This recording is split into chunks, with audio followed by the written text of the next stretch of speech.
How many sides does a polygon have if the sum of the measures of the angles is 2700, 1080, and letter C is the degrees?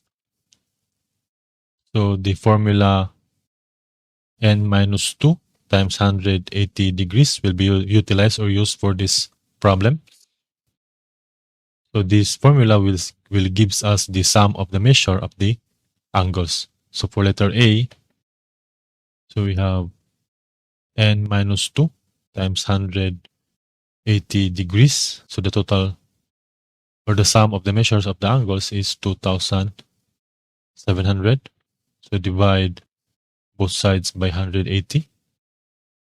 So cancel. So we have n minus 2 is equal to 15. So your n is equal to 15. Transfer the negative 2 to the other side. It becomes positive 2. The number of sides for letter A is 17. So for letter B,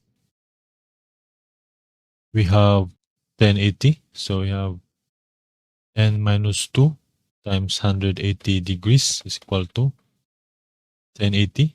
So again, divide both sides by 180 degrees.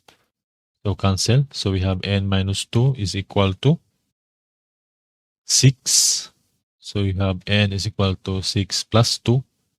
So n is equal to 8.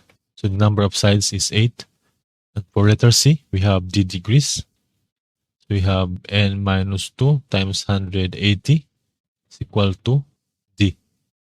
So divide both sides by 180.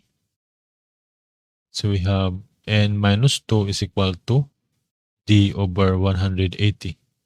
Transfer the negative 2 to the other side. So we have n is equal to d over 180 plus 2.